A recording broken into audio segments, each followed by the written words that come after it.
저희들 설교를 저번 시간 율법과 예수님과의 관계 내용을 전부 보고 난 다음에 4시간을 가진 다음에 우리 이제 다시 하나님의 나라로 돌아왔습니다. 말씀을 한번 저희들이 공독할 수 있도록 하겠습니다. 마태복음 12장 28절에서 우리가 공독은 말씀을 드리도록 하겠습니다. 그러나 본문 말씀은 전체적으로 우리가 시간 되어지는 그 시간 안에서 제가 가지고 준비해온 그 설교로 말씀으로 오늘 말씀을 뵙도록 하겠습니다. 마태복음 12장 28절 한 목소리로 저희들이 한번 보도록 하겠습니다. 그러나 내가 하나님의 영을 힘입어 귀신을 내어주는 것이면 하나님 나라가 너에게 왔다. 이 말씀을 하시고요. 그 다음 누가복음 17장 20절에서 21절 한번 말씀 보도록 하겠습니다.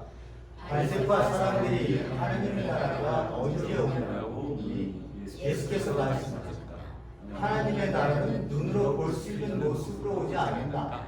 또 보아라 여기 있다 또는 저기 있다 하고 말할 수 없다. 보아라 하나님의 나라는 너희 가운데 있다. 아멘. 이제 두 문장은 이 두 본문의 말씀은 굉장히 예수님께서 말씀하셨던 선포하셨던 하나님의 나라가 이 땅에 왔다고 하는 어떤 확실한 증거를 보여주는 두 말씀입니다. 그거 외에도 비유라든지 하셨던 모든 말씀의 중심에 하나님의 나라에 대한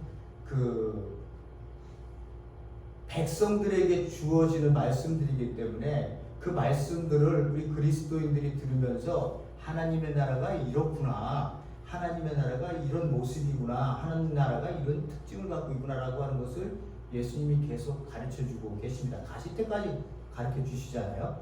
그래서 우리가 첫 번째 알아야 될 것이 복음서의 모든 중심, 신약의 모든 중심에는 하나님의 나라가 있다. 그 하나님의 나라를 반드시 이해를 해야만이 우리가 예수님께서 이 땅에 오신 목적을 분명히 알고 좀 더 성경을 우리가 가깝게 대해서 읽을 때마다 내가 이 땅에 왜 존재하는지, 교회가 왜 이 땅에 있어야 되는지를 알 수 있는 그러한 예수님의 말씀, 하나님의 나라에 대한 개념을 반드시 잡아야 된다라고 하는 것을 제가 다시 한번 여러분들에게 리마인드하고 계속해서 하나님의 나라에 대해서는 시간을 거쳐서 우리가 갈 것 같습니다. 여기서 두 번째, 지금 첫 번째 하나님의 나라가 이미 왔다 여기 말씀하시잖아요, 그죠? 여기 보면 하나님의 나라가 해스컴 여기 왔다, 이 현재 완료 아니에요? 어떤 과거에 어느 때부터 달려서 지금 이 시간까지 왔고 앞으로도 간다고 하는 의미가 있습니다. 두 번째 보면요, 여기 바리새인들이 하나님의 나라가 언제 오느냐 이렇게 물어보죠. 하나님의 나라가 뭐야? 하나님 나라가 그래서 너가 한번 설명해봐. 그게 뭔지 우리 모르거든. 이런 질문이 아니에요. 어떤 질문이에요? 하나님의 나라가 언제 오느냐고. 왜? 바리새인도 하나님의 나라가 온다는 거 다 알거든요. 백성들 그 누구도 예수님께서 하나님의 나라에 대해 설명할 때 하나님 나라가 뭐예요? 라고 하는 질문한 사람들이 아무도 없어요. 다 하나님의 나라가 무엇인지에 대한 개념을 전부 가지고 있었기 때문에 예수님의 말씀을 정말로 메시아로서의 말씀으로 받아들여서 그 나라 안으로 들어오는 백성들은 아멘하는 것이고, 그것을 거부하는 자들은 예수를 어떻게 해서라도 제거하려고 하는 종교 지도자의 편에 섰던 거죠. 자, 이렇게 얘기하는 거, 여기서 나오는 것처럼 하나님의 나라가 언제 온다는 겁니까? 이렇게 얘기하는 거예요. 기다렸다는 얘기예요. 이 얘기는요. 저희들이 얘기를 많이 나눴습니다만은 다시 한번 제가 이제 처음부터 한번 제가 얘기를 나눠볼 테니까 여러분 잘 한번 들어보시기 바랍니다. 우리가 어릴 때 돈으로도 못 가요 하나님의 나라. 그죠? 어릴 때 찬양 부르면 교회 가면 돈으로도 못 가요 하나님 나라 이러잖아요. 그죠? 힘으로도 못 가요 하나님 나라. 어떻게 간다고요? 거듭나면 가는 나라, 믿음으로 가는 나라, 하나님의 나라. 여기서 중점은 간다는 거예요. 하나님의 나라를 간다는 거예요. 우리가 어렸을 때부터 이걸 찬양으로 불렀기 때문에 하나님의 나라 천국은 가는 거구나. 우리가 가야만이 거기에서 하나님과 함께 할 수 있구나라고 하는 하나님의 나라나 천국이라는 개념은 간다는 개념이었어요. 우리에게 배워졌던 것들이 그래요. 이렇게 간다는 개념에서 간다고 개념을 하고 난 다음에 어릴 때는 배워서 커서 우리가 이제 그 신앙생활을 더 하게 되면 그때도 우리가 좀 계속해서 그런 의미로 목사님께서 사역자들이 전부 다 그렇게 말씀하시는 것을 봤습니다. 어떻게 해요? 회개하고 예수님을 믿으면 구원받고 천국 간다라고 하는 개념이에요. 요 딱 네 가지의 공식이 우리들에게는 굉장히 익숙합니다. 왜냐하면 그런 식으로 가르침을 가르쳐 주었고 그렇게 가는 것이 맞는 건지 알았어요. 이렇게 내가 구원받으면 간다고 생각하면 비행기 티켓을 내가 예수님을 믿어서 구원받았다고 생각하면 내가 천국행 티켓을 내가 이미 가지고 있구나라고 하는 생각을 갖고 있는 거예요. 이거는 변하지 않는다고 생각하는 거예요. 그래서 내가 이 땅에서의 삶은 어떻게 잘 살면 좋지, 착하게 살면 좋은데 그렇게 살지 못해도 괜찮아. 왜? 나는 뭐 뒤에 비행기 티켓이 있으니까 언제든지 예수님이 오시면 짜잔, 저 여기 티켓 있어요. 저 천국 갈 자격 되거든요. 예수님 믿어요. 그래서 간다는 개념으로 우리가 이런 생각을 갖고 있기 때문에 이 세상 속에서 그리스도인의 삶의 모습들이 점점 비윤리적으로 변해갔어요. 70년대, 80년대, 90년대에 엄청난 성령님의 부흥운동이 일어났을 때 이것만을 강조했기 때문에 예수를 믿고 구원받고 천국 간다는 것만을 강조했었기 때문에 사람들이 그 이후에 일어나는 내 삶의 변화의 모습으로 이 세상을 산다는 것에 대해서는 강조를 하지 않았어요. 구원만 받으면 된다고 생각을 했어요. 그러니까 구원만 받고 난 이후가 무너지니까, 윤리의 문제가 무너지니까 지금에 와서 우리가 어떻게 해요? 계속 소리를 듣는 거예요. 이기적 집단주의, 자기들만 알고 세상과 다른 거 아무것도 없이 똑같이 아들이 커다란 재벌의 그 아들이 그 회사를 상속받는 것처럼 큰 교회도 아들이 와서 상속을 받고 하는 이러한 개념들, 이런 개념들이 어떻게 그리스도인들에게 쓸 수 있지? 니네들은 좀 달라야 되는 거 아니야? 너희들은 좀 다르게 생각해야 되는 거 아니야? 이렇게 해야 되는, 이렇게 세상 사람들이 우리에게 바라고 있는데 똑같았어요. 그리고 하나님, 예수님 팔아서 우리 교회가 잘 되면 되는 거야. 우리가 커지면 되는 거야. 우리가 권력은 가지면 되는 거야. 라고 하는 식으로 우리가 그러다가 천국 가면 된다고 생각을 했기 때문에 이 윤리의 문제가 결국은 터지게 만 겁니다. 그래서 그 문제가 터지니까 어떻게 해요? 교회에서 구원 다음에 성화를 해야 되겠구나. 이게 이제 조직신학에서 얘기할 때요. 그런 단계거든요. 구원을 받으면 성화의 단계에 들어서 이거를 단계적으로 이해를 하기 때문에 사람들이 그다음부터 목회자들이 성화를 해야 됩니다. 우리 윤리가 너무 무너졌습니다. 자신이 성화를 해야 됩니다라고 이런 식으로 이야기를 해갖고 사람들이 성화해야지. 열심히 착한 일 해야지. 왜 착한 일을 하세요? 그러고 왜 착한 일을 해서? 근데 천국 가면요, 여기서 착한 일 많이 해서 많이 싸갖고 어떻게 해요?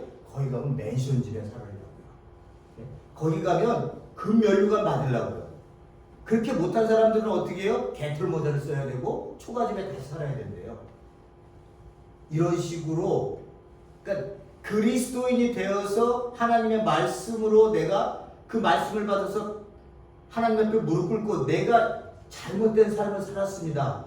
하나님, 이 허무한 삶에 내 인생이 사라졌습니다. 지금까지.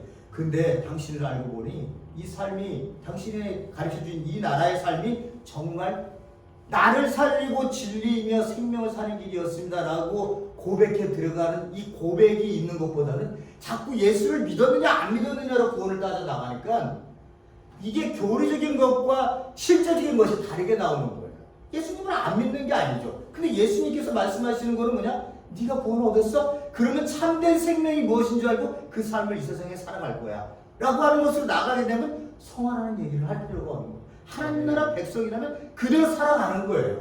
왜? 내 마음이 변했으니까. 이 삶이 진짜라는 걸 알고 있기 때문에. 그렇기 때문에 자꾸만 변화받아서 니네 구원받아서 천국 가. 이거는 자꾸만 교회를 종교적으로 만드는 거예요. 요 틀 안에 이렇게 단계적으로 만들어 버리는 거예요. 결코 그리스도인이 된다는 건요, 그런 개념이 아니에요. 그런 개념이 아니에요.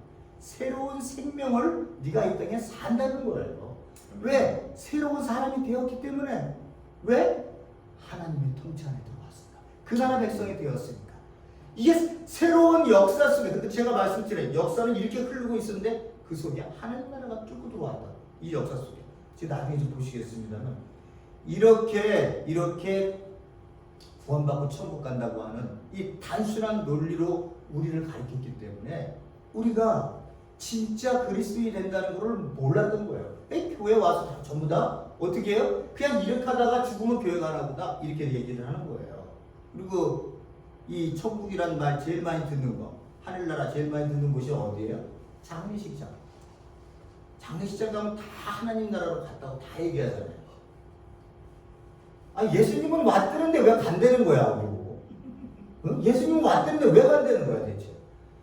그러니까 신학교에서요, 저희들이 이제 공부를 하잖아요. 그리고 3년을 MDB 가지고 마치 딱 끝났어요. 그리고 두 가지 길이에요. 내가 개척을 해서 북치고 장구치고 몇 사람 모아놓고 하든지, 아니면 줄을 서서 어딘가에 뚫고 들어가서 큰 교회든지 중형 교회 들어가는 거예요. 작은 교회는 그냥 개척교회니까 자기가 할 말 할 수 있겠죠. 예? 할 말 할 수 있겠죠. 저도 개척교회 할 때 제가 하나님 나라 얘기를 했더니 우리 엄마가 너 뭔 소리 하는 거냐? 저 엄마가 그래요. 그런 소리 처음 들어보는데? 이런 얘기하죠. 만약에 큰 교회 가서요, 제가 거기 어떤 담당 사역자로 들어간다 해보세요.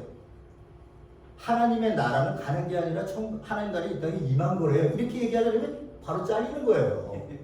그렇게 얘기 못해요. 왜? 이미 장로님, 여기 성도들 전부 다가 하나님 나라는 가는 거야 라고 생각하는 거예요. 간다고 생각하는데 어떤 젊은 목사가 딱 와갖고는 하나님 나라는 가는 게 아니라 이 땅 임했다는데요? 이러면은 담임 목사님이 설교한 게 뭐가 돼요? 네? 이게 안 되잖아요. 그러니까 어떻게 해요? 딱 다물고 그냥 가는 거예요. 그리고 몇 년 지나서 있으다 보면 하나님 나라의 개념이 이제 뭐예요? 그리고 천국 가요. 성도들 천국 가십시오. 신앙생활 열심히 하시면 하나님 기뻐하시면 믿고 구원받고 천국 가는, 이런 식으로 해서 이미 기존 체계에서 가지고 있는 이 개념들이 바뀐다고 하는 거군요. 너무나도 힘들어요. 너무나도 힘들어요. 그러니까 아직도 교회 가서 여러분들 어디 가서 다 들어보세요. 똑같은 얘기야.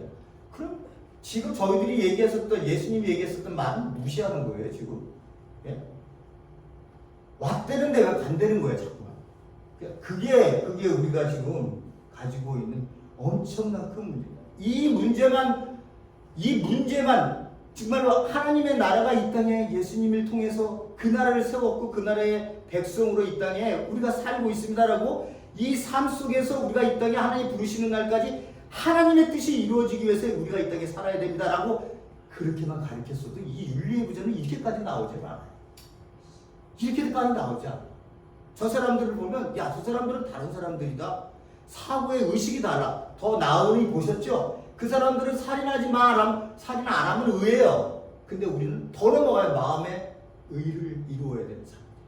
화도 내서는 안 되는 사람. 그런 일이 내가 내 노력으로 되는 건 아니겠지만 어쨌든 가지고 있는 의가 이 평변한 이 일반 사람들보다는 훨씬 높은 의를 갖고 있고, 이 사람들이 돈 갖고 싸우고 그럴 때 이 사람들은 그리스도인들이 넘어 있어요. 아이고, 저 없어질 것에 생명을 걸고 싸우고 있구나. 삶을 살지, 하나님이 주신 생명을 살지, 하나님이 이 땅에 보내신 생명을 살지 왜 물질을 갖고 저렇게 싸우는 거야. 이렇게 우리가 타일러야 되는 사람들이에요. 우리는 세상을 보면서요. 그래야 어두움에 빛을 내는 사람들이 아니에요. 그죠? 근데 우리가 더 이기주의야. 교회가 더 우리끼리만 은혜 받고 뭐 거품 물고 쏘가지고 뒹굴로 별짓 다 해도 세상은 안 되네요. 세상에 나가 그렇게 살지 못하는데 어떻게 변하겠어요, 세상이. 왜 우리를 남겨놓으신 거야 대체? 예수님께서. 네? 믿었으면 그냥 데려가 버리면 되시죠. 이런 것들에 대한 교회가 정립이 안 돼 있어요. 그러니까 교회는 끊임없이 종교 생활로 단단하게 더 단단하게 딱 굳어져 있어서 안 깨져요. 누군가 그걸 깨러 들어온 사람이 깨져요. 그리고 나가요. 힘이 들어서. 아니, 젊은 사람들이 저는 제일 불쌍해. 젊은 사람들. 그러니까 젊은 사람들이 교회에 없겠지만 젊은 사람들이 진짜 불쌍해. 오면 이게 11조, 주일 성소, 봉사 이 세 가지만 딱 알면 돼. 교회. 어떤 교수가 그랬잖아요. 야, 교회 가서 나도 한번 예수 믿으려고 그랬더니 딱 세 가지만 알면 되더라. 교회 열심히 나오고 11조 열심히 내고 봉사 열심히 하고 그걸로 끝나는 거야. 큰 교회에서 다 그렇게 얘기한다. 이게 얼마나 우리가 잘못된 시장을 가고 있는 거예요.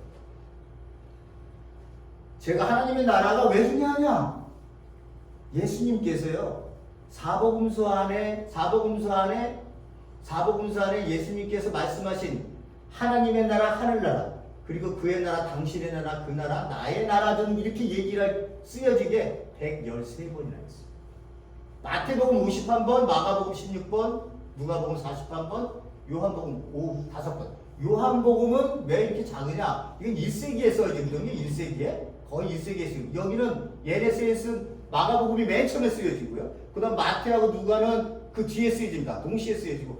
얘는 60에서 70년대. 얘는 어떻게 해요? 거의 90년대. 1세기가 다 돼서 쓰여지기 때문에 이제 보는 각도가 좀 달라졌어요. 하나님의 나라가 그 각도가 달라진 게 아니라 좀 더 실질적인 얘기를 무지하게 해요. 예수님에 대해서. 우리가 피부로 와닿을 수 있을 만큼. 그래서 조금 적고요. 예수님만 직접 언급하신 것만 봐도 71입니다. 그 외의 복음서 외에 사용한 서신서들에서는 이 29번이나 나타납니다. 그러니까 예수님께서 들어서자마자 때가 찼다, 때가 됐다, 하나님의 나라가 가까웠다, 너희도 회개하고 복음을 믿어야 된다고 얘기하신 그 처음이고 마지막 부활하셔서 승천, 이게 가시는 거거든요. 가시기 바로 직전에 40일 동안 제자들에게 나타나셔서는 하나님의 나라의 일을 가르쳐주는 거예요. 왜 갈 때까지 가르쳐줬을까? 왜? 이 나라는 이 세상에 한 번도 경험한 나라가 아니기 때문에 그 나라에 오는 백성들은 모든 것을 하나님, 예수님이 말씀하신 그 뜻대로 들으면서 배워야 되는 거예요. 배워야 내가 이 가르침의 뜻을 알게 됨을 통해서 아버지의 뜻을 행할 수 있는 거예요. 그래서 너는 너의 나라와 의를 구해라. 네가 주여 한다고 다 들어가는 게 아니야. 하나님의 아버지의 뜻대로 살아야 들어가는 거야. 이렇게 얘기를 하시는 거예요. 근데 모르는데 어떻게 행할 수 있겠어요? 그러니까 예수님은 그래서 저희들이 봤으니까 마태복음 5장서부터 시작해서 가르치시는 거예요. 그 나라가 이런 나라야. 그러니 백성들은 이렇게 살겠지. 그 아버지가 뭘 원하는지를 잘 너희들은 그거 알아야 되고 뭘 기도해야 될지를 알아야 돼. 또 뭘 먼저 구해야 될지를 알아야 돼. 이렇게 예수님이 계속해서 가시기 전까지 가르치는 거예요. 하나님의 나라, 하늘나라, 천국이 이게 같은 건가 아닌가 헷갈리실 사람들이 있으실지 몰라서 제가 뽑아왔어요. 자, 보세요. 마태복음 12장 14절 요렇게 나와 있는 거 평행구절이라고 해요. 애들을 갖다 놓고 이제 예수님 설명하셨어요. 보세요. 예수께서 가르칠 때 어린아이들을 용납하고 내게 오는 것을 금하지 말라. 천국이 이런 자의 것이니라. 마태복음은 뭐라고요? 마태는 하늘나라라고 하는 단어를 썼다고 했어요. 나머지는 다 하나님의 나라예요. 하나님의 나라. 그죠?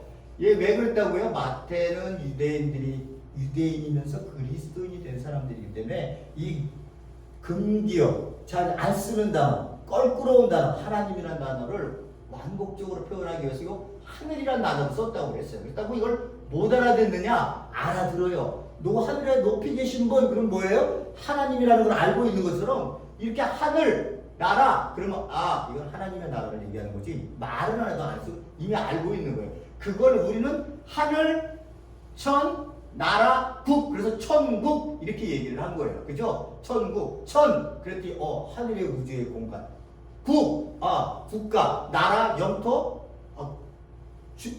주권, 나라, 국민?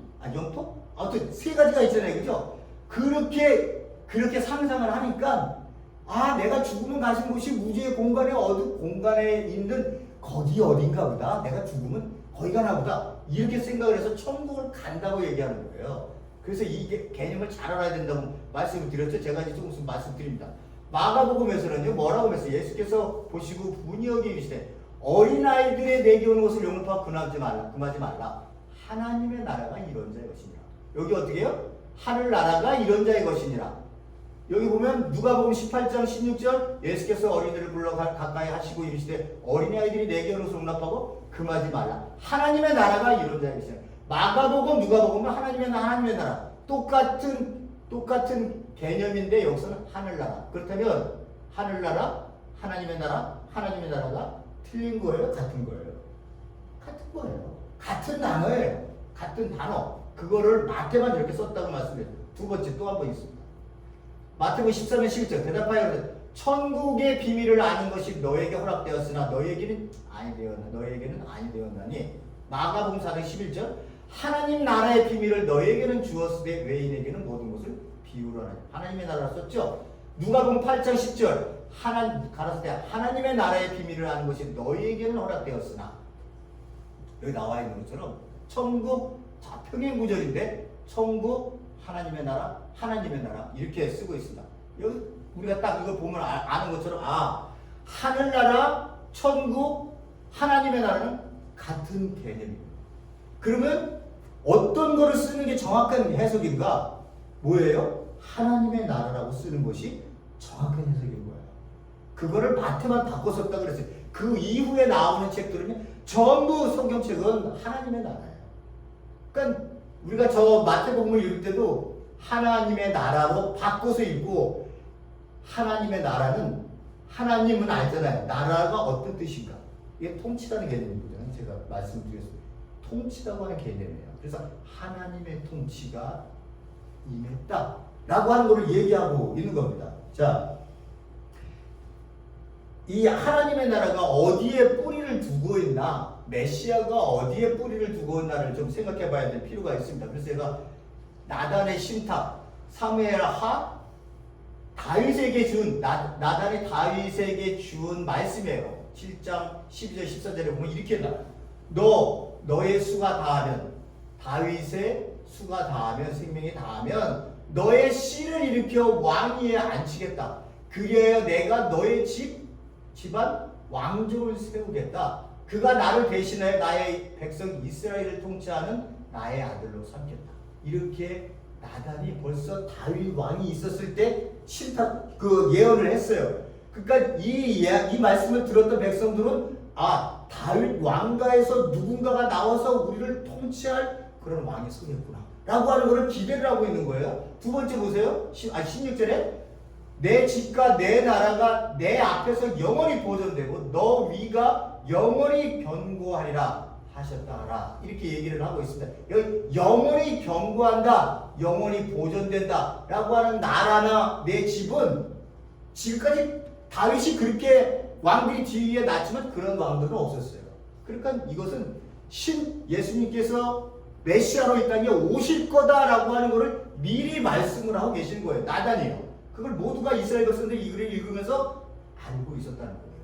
자, 두 번째 보세요. 예레미야 33장 15절에 그날에 그때에 내가 다윗에게 한 의로운 가지가 나게 하리니 그가 이 땅에 공평과 정의를 실행할 것이다. 이렇게 얘기를 하고 있습니다. 그러니까 두 소경이 예수님이 지나가니까 뭐라고 해요? 다윗의 자손이여 나를 불쌍히 여겨주세요. 왜 다윗의 자손이라고 얘기했을까요? 배경이 다 이런 데 있었던 거예요. 다윗한테 의로운 한 가지가 나타난다는 거예요. 그 왕이 온다는 거예요. 이런 것들 때문에 이스라엘 백성들이 다윗 왕가의 엄청난 권력을 갖고 민족적, 정치적으로 우리를 해방시켜줄 왕을 기다렸던 거예요. 근데 예수님이 오셔서는 선포한 게 뭐예요? 하나님의 나라였다는 거죠. 하나님의 나라였다는 거죠. 니네들이 원하는 그러한 유대 민족만을 위한 그러한 메시아가 아니라 이제는 이 온 인류를 위한 메시아가 이 땅에 등장하게 되는 거예요. 그리고서 지금까지 흐르던 이 세계의 세상 역사 속에 하나님의 나라가 세상 나라와 충돌을 일으키면서 새로운 대안으로 우리 그리스도인들에게 삶을 주신 거예요. 삶을. 다니엘서 굉장히 중요해요. 다니엘서는요, 이스라엘 백성들이 굉장히 많이 아주 진짜 애용했었던 그 성경 중에 하나가 구약이 다니엘서였다고 합니다. 자, 보세요. 내가 또 밤중 중에 보았는데 인자 같은 이가 하늘 구름을 타고, 내가 탄다고 얘기할 게 아니라 그랬죠, 그죠? 하늘 구름과 함께 와서 옛적부터 항상 계시네에게 나와 그 앞에 인도되며 하나님 앞에 나온 거예요. 인자 같은 이가. 그에게 영광과 권세와 영광과 나라를 주고 모든 백성과 나라들과 각 방언하는 자들로 그를 섬기게 하였으니 그 권세는 영원한 권세라 옮기지 아니할 것이요 그 나라는 패하지 아니할 것이냐. 이거를 다니엘서 7장에 보면 다니엘서가 이상 중에 그 이상 중에 봤다고 하면 하나님께서 꿈속에 뭔가를 다니엘에게 줬는데 그걸 묘사했더니 이렇게 묘사를 해서 그가 글을 쓴 거예요. 자, 마태복음 16장 28절을 보세요. 인자라고 하는 단어가요. 복음서에만 해도 83회나 나와요. 얼마나 인자를 많이 자기. 인자가 이렇게 왜 예수님은 자기가 뭐 내가 메시아야 이렇게 아니면 그리스도야 이렇게 얘기 안 하시고 왜 83회나 내가 인자라고 하는 단어를 썼을까? 여기가 있는 거예요. 여기. 인자 같은 이가 하나님께 나와서 모든 권세, 이 나라, 이 세상에 대한 모든 영광과 권세 그 모든 것을 받으시는 거예요. 그 자가 이 땅에 온다는 거예요. 그 자가 이 땅에 온다는 거예요. 그러니까 이스라엘 백성들이 여기를 읽을 때마다 누구예요? 이 모든 권세를 하나님부터 받고 오는 인자가 오는구나. 사람 같은 the son of man. 그 사람이 이 땅에 오는구나 라고 하는 걸 다니엘서에서 이 글을 읽는 이스라엘 백성들이 알고 기다렸던 거예요. 그들이 어떻게 할 때마다 짓밟힐 때마다 예수님 오실 때까지 그러셨던 거예요. 자, 그랬는데 예수님이 이제 거기에 대해서 자기를 표현한 부분 보세요. 83회가 있는데 제가 그냥 딱 여기에서 중요하다고 본 거 하나만 꺼낸 거예요. 마태복음 16장 28절. 진실로 너에게 이르니 여기 선 사람 중에 죽기 전에 인자가, 여기 인자예요. 인자가 그 왕권을 가지고 오는 것을 볼 자들도 있느니라. 이렇게 얘기했어요. 그럼 여기서 왕권을 가지고 오는 것을 볼 자도 있느니라. 그러면 그 당시에 있었던 제자들 중에 이런 얘기 들었을 때, 내가 죽기 전에 예수님이 재림한다는 얘기야? 제자들은 그렇게 오해하실 수도 있겠죠. 그러나 예수님의 의도는 뭐예요? 니네들이 기다렸던 이 인자가 바로 나야. 내가 왕권을 갖고 오는 것을 너희들이 본다고 내가 이렇게 얘기한 건 내가 이 나라와 권세와 영광 이 모든 것을 갖게 되는 일련의 사건들을 내가 일으킬 거야 라고 하는 거야. 그게 뭐냐? 십자가에 내가 죽고 부활하고 그리고 승천하고 그리고 예루살렘을 심판하고 하는 이 권세를 가진 내가, 왕권을 가진 내가 이 모든 것들을 행하는 것을 너희들이 볼 거야. 그게 내가 온다는 의미야. 그러니까 예수님이 온다고 얘기를 하면 다 재림으로 생각하면 안 되는 거예요. 이 얘기를 할 때 예수님, 그럼 여기 있는 사람들 중에 왕권을 가지고 예수님이 재림하는 걸 봐야 되는 거 아니에요? 누가 봤어요? 예수님 재림도 안 했는데. 그럼 예수님 거짓말 하신 거예요? 아니잖아요. 그죠? 그러면 다르게 해석을 해서 봐야지요. 그걸 왜 자꾸만 묻게 돼요? 예수님이 재림에서 올 때를 얘기하는 거로. 그럼 죽은 사람 중에 죽은 사람 여기서 지금 눈 뜨고 예수님이 먼저 죽었는데 그리고 눈 뜨고 있었던 제자들은 이거 보지도 못했는데 예수님이 거짓말한 사람밖에 안 해요. 다른 각도가 있어요. 그거를 우리가 자꾸만 그렇게 어거지로 그렇게 해석을 하면 안 돼요. 내가 그 인자라는 거예요. 내가 모든 영광과 권세를 받고 내가 그 인자, 니네들이 다니엘 7장에서 읽었었던 그 인자가 바로 나야. 내가 와서 지금 왕권을 행사하고 있다. 여러분들에게 신구약 중간기록, 지금 구약의 모습을 봤고요. 그렇다면 신구약 중간기록 500년의 역사가 우리가 있다. 이거 제가 말씀을 드렸기 때문에 아시겠습니다만 500년이라는 역사 속에 어떻게 해요? 제국들이 아수르, 바벨론, 페르시아, 그리스, 포톨레미 왕조, 셀루쿠스 왕조, 마카비 전쟁 100년이 나고요. 로마가 마지막 와서 63년에 떼고 많은 다시 점령하고 많은 이 기간이 500년인데 요 마카비 전쟁 제가 말씀드렸던 요 100년 약 100년 정도만 빼놓고 근 400년을 아수르부터 시작해갖고 로마에까지 어떻게 해요? 제국이 바뀔 때마다 계속 짓밟혔어요. 그때마다 이스라엘 백성들이 뭘 얘기했다고요? 하나님께 질문을 했습니다. 언제까지 우리 짓밟혀야 됩니까?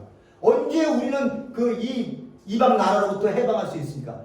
그 나라를 회복시키겠다고 하셨는데 그럼 메시아는 언제 오시는 겁니까? 하늘을 보고 울부짖으면서 400년 동안을 그들이 그렇게 살아왔어요. 제가 비교로 대한민국이 36년 동안 일본한테 그렇게 짓밟힐 때 우리 36년도 기다리기 힘들어서 민족 지도자들이 맨 마지막에 가서는 다 배신하잖아요. 거의 다 배신하잖아요. 그죠? 그 유명했고 유명하고 똑똑했었던 모든 사람들이 그냥 마지막에 기다리다가 독립이 안 올 모양이야. 그래갖고 결국은 일본에 협조하고 그런 일들이 생겼던 거죠. 이 사람들은 36년이라 그거 500년이에요. 자기네들 100년이지만 이게 100년도 제대로 자기네들 지키지 못했어요. 그냥 갖다 바쳤어요. 로마한테다가. 우리 문제 좀 해결해 주세요. 그랬더니 폼페이오 와갖고 그냥 먹어버린 거 아니에요. 예? 이 사람들은 이렇게 하면서 이렇게 500년을 되면서 하늘을 보고 계속적으로 부르짖었던 예언이가 언제 당신 우리를 구원해 주실 것입니까? 언제 당신의 나라가 이 땅에 임하는 겁니까? 메시아는 언제 등장하는 겁니까? 라고 이런 질문 속에 팽배해져 갔던 그 물음이 AD 30년 예수님께서 공생에 등장을 쓰시는 거예요. 니네들이 기다렸었던 메시아를 내가 보내시는 거예요. 그래서 예수님이 등장하자마자 뭐라 그래요? 때가 차. 카이로스.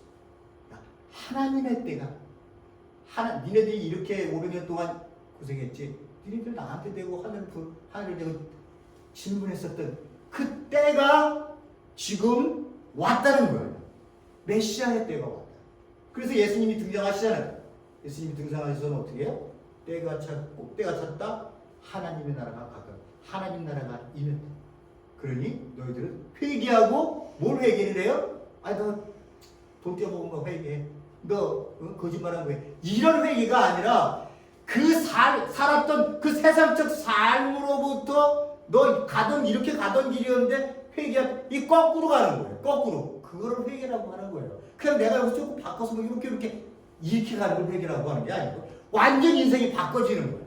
그래서 내가 살았던 게 이게 죽음의 길이었구나 라고 하는 거를 알 수 있는 그러한 저 사람이 저렇게 걸었을 때 이렇게 반대로 사네? 라고 하는 걸 알 수 있는 그런 회개를 예수님이 요구하셨던 거예요. 그리고 뭐를 믿으라고요? 하나님의 나라의 복음을 믿으라. 이렇게 얘기를 하고 계시는 거예요. 그래서 예수님이 이렇게 등장하시는 거예요. 그러다 AD 70년에 완전 예루살렘은 멸망하고 없어지지만